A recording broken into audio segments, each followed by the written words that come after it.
যুবক, তুমি বিবাহকে হাসি তামাশায় পরিণত করেছো। তুমি দিন ইসলামকে এমন ভাবে প্রেজেন্ট করেছো যে অন্য অন্য বাতিল দাবিদার, বাতিল দিন দাবিদার, বাতিল ধর্ম দাবিদার, তারা সবাই মনে করবে যে এই মুসলিমরা মনে হয় এরা মায়ের পেট থেকে বেরিয়ে শুরু করে দেয়, সমর্থ আছে নাই, পসিবল বা ইম্পসিবল, এই জিনিসগুলো নিয়ে মানে মানে বলবো যে তারা মায়ের পেট থেকে শুরু করে দেয় এগুলো নিয়ে কথাবার্তা। তোমাকে আমি এগুলো বললে তুমি মনে করো আমি তোমাকে বিবাহ থেকে নিরুৎসাহ করি না। তুমি সুন্দর করে হাদিসটা শোনো। যে হাদিস তুমি পড়েছো সেটা অর্ধেক, পুরোপুরিটা তুমি পড়ে শোনো। তোমাকে বড় বড় আলেমরা বিবাহের জন্য উৎসাহিত করেছে, এই জন্য উৎসাহিত করেনি যে তুমি বাবা মায়ের সাথে বেয়াদবি করবা, বাবা মায়ের সাথে দোষ দিবা, আর তোমার বাবা মা কেন তোমাকে বিবাহ করাচ্ছে না, তুমি যে নষ্টামি করবা, তুমি যে মেয়েদের সাথে রিলেশন করবা যুবক, এরপরে বলবো যে আমার বাবা খারাপ, আমার বাবা আমাকে বিয়ে দেয় না, আমার মা খারাপ, আমার মা বোঝে না, ওরা দিন ধর্ম বোঝে না, ওরা আমাকে বিয়ে দিচ্ছে না, আমার বয়স 21 বছর, বিবাহ করাটা খুবই জরুরি। আমি বলছি না যে তোমার বিবাহ করা জরুরি না, আমি বলছি যে তুমি কেন হাদিসটা পুরোপুরি পড়ো না। আমি তোমাকে সেটাই বলছি, আমি তোমাকে পড়ে শোনাই। আব্দুল্লাহ ইবনে মাসউদ রাদিয়াল্লাহু আনহু, একটা হাদিস পড়বো যুবক, দেখো তুমি এখান থেকে কি শিক্ষা পাও। একটু আল্লাহর দিকে তাকিয়ে নোংরামোটা বন্ধ করো, একটু এবার পক্ষপাতিত্ব বন্ধ করো, একটু এবার জিনিস মূল উদ্দেশ্যটা বোঝার চেষ্টা করো। ভুল বোঝার দরকার নেই, আর এই ভুল বুঝে তোমার কোনো উপকার হবে না। তুমি যদি আমি বা আমাদেরকে ভুল বোঝো, এতে তোমার কোনো উপকার হবে না। তুমি বিলিভ করো তোমার কোনো উপকার হবে না, কারণ কিয়ামত দিবসে যে সফল সেই উপকৃত। আব্দুল্লাহ ইবনে মাসউদ রাদিয়াল্লাহু আনহু বলেন, নবী সাল্লাল্লাহু আলাইহি ওয়াসাল্লামের সঙ্গে আমরা কিছু যুবক ছিলাম, আর আমাদের কোনো কিছু ছিল না।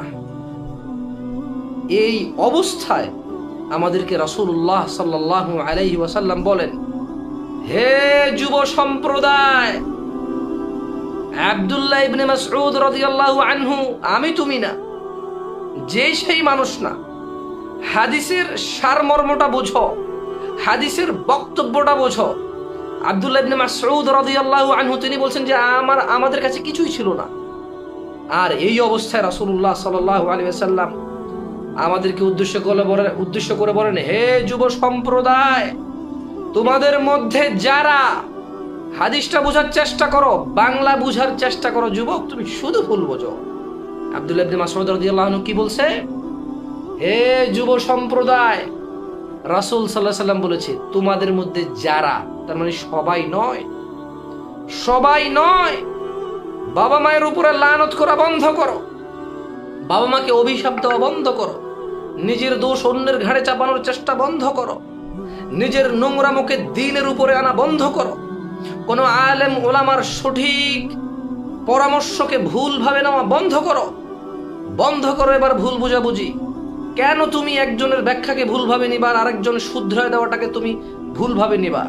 তোমাকে যিনি বলেছে বিবাহ করতে, তিনি তোমাকে বিবাহ করতে বলেছে যে কোনো মূল্যে নয়, হারাম পদ্ধতি অবলম্বন করে নয়, মারামারি কাটাকাটি করে নয়, গালাগালি করে নয়, বাবা মায়ের উপর লানত অভিশাপ করে নয়। তোমার পরিস্থিতি তোমার অনুকূলে নেই, তোমার পরিস্থিতি তোমার সঙ্গে নেই, তোমার কাছে কি সমাধান দেয়নি ইসলাম? ইসলাম প্রত্যেকটা জিনিসের সমাধান দিয়ে গেছে। তুমি হাদিসটা বোঝো। রাসূল সাল্লাল্লাহু আলাইহি ওয়াসাল্লাম বলেন, তোমাদের মধ্যে, এই তোমরা যারা আছো সবাই, এদের মধ্যে যারা, তার মানে স্পেসিফিক, যারা বিয়ে করার সামর্থ্য রাখে, আমি বিবাহের বিরুদ্ধে বলছি না, আমি বলছি তোমাদের নোংরামের বিরুদ্ধে। তোমরা ভুল বুঝিও না ভাই। কেন ভুল বুঝো? ওয়াল্লাহি কেন আমার কোন কথার কোন টার্মস, কোন কন্ডিশন, কথার কোন টার্মসটা তোমাদেরকে ভুল বোঝায়? কোন টার্মসটাই মনে হয় তোমরা যে আমি বিবাহের বিরুদ্ধে বলছি বা অন্যান্য আলেমরা বিবাহের বিরুদ্ধে বলছে? যারা তোমাকে বলে একটু লজ্জিত হও, একটু হায়া শরম করো, এত বেপরোয়া হয় না। তিনি সাল্লাল্লাহু আলাইহি সাল্লাম বললেন, তোমাদের মধ্যে যারা বিবাহের সামর্থ্য রাখে তারা যেন বিয়ে করে নেয়, কেননা বিয়ে তার দৃষ্টিকে সংযত রাখে এবং লজ্জাস্থান হেফাজত করে, এবং এবং এবং যার বিয়ে করার সামর্থ্য নেই, তাহলে সে কি করবে? মারামারি করবে, বাপের উপর লানত করবে, স্কুল মাদ্রাসা ছেড়ে দিবে, প্রেম প্রীতি করে দিন কাটাবে, জানা ব্যভিচার করবে, আর বলবে বাপের দোষ, আমার বাপ বিয়ে করে না তাই আমি জানা করি, আমার বাপ বিয়ে করে না তাই আমি প্রেম করি, আমার বাপ বিয়ে করে না তাই আমি গাঁজা খাই, আমার বাপ বিয়ে করে না তাই আমি মদ খাই, আমার বাপ বিয়ে করে না তাই আমি 3টে সিম চালাই, আমার বাপ বিয়ে করে না তাই তো আমি প্রেম করতেছি, হারাম রিলেশন করতেছি, বিয়েটা করালে তো আমি হারাম রিলেশন করতে হতো না, হালাল হয়ে যেত। এগুলা করবে? যারা বিয়ে করার সমর্থ নেই তারা এগুলো করবে? হ্যাঁ, বাপ মায়ের দোষ, সমাজের দোষ, পরিস্থিতির দোষ, দোষ আছে এগুলোর। কিন্তু এই দোষ দিয়ে কি বাঁচা যায়? এই দোষ দিয়ে কি পাপ মুক্ত হওয়া যায়? এই দোষ দিয়ে কি আমাল নামা পরিষ্কার রাখা যায়? এই দোষ দিয়ে কি জান্নাত পাওয়া যায়? এই দোষ দিয়ে কি জাহান্নাম থেকে মুক্তি পাওয়া যায়? এই দোষ দিয়ে কি ইসলামের সঠিক পদ্ধতি অবলম্বন করা যায়? লা লা লা, তুমি ভুল করছো, তোমার ভুল ধারণা, তুমি বুঝোনি। মুহাম্মদ সাল্লাল্লাহু আলাইহি ওয়াসাল্লাম তিনি এই দিনে কোনো কিছু বাদ দিয়ে যাননি। তুমি আবার বোঝো, তোমাদের মধ্যে যার বিয়ে করার সামর্থ্য নেই, তোমাদের মধ্যে যার বিবাহ করার সামর্থ্য নেই, 20 বছর বয়সী স্টুডেন্ট, বাবা রাজি হচ্ছে না, বাবাও তো ইসলাম বোঝে না, বাবাও তো ধর্মকর্ম বোঝে না, সমাজের পরোয়া করে, বড় 2 ভাই আছে, বড় 1 বোন আছে, কোনোভাবে বাবা রাজি হবে না। আর তোমার টাকা পয়সাও নেই, তোমার উপার্জনও নাই, এ বছর তুমি চাকরিও পাচ্ছ না, তুমি কোনো কাজকর্ম জোগাড় করতে পারছো না, তুমি কোনো কর্মে অভিজ্ঞতা নন। তোমার বাবা মাকে তুমি বলতে পারো, অফার করতে পারো যে আমাকে হেল্প করুন, সহযোগিতা করেন, কিন্তু তুমি তুমি এটাকে দায় করে তুমি যা তা করতে পারো না। তাই রাসূল সাল্লাল্লাহু আলাইহি সাল্লাম বললেন, তোমাদের মধ্যে যাদের সমর্থন নেই তারা যেন সওম রোজা রাখে, তারা যেন রোজা রাখে।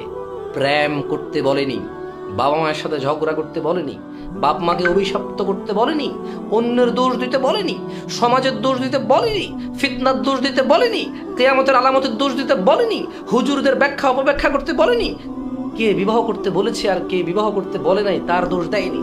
কে বিবাহর দিনে দিনে নিরুৎসাহী হচ্ছে, বিবাহ করাতে কে কে নিরুৎসাহী হচ্ছে, এগুলো বলতে বলেনি।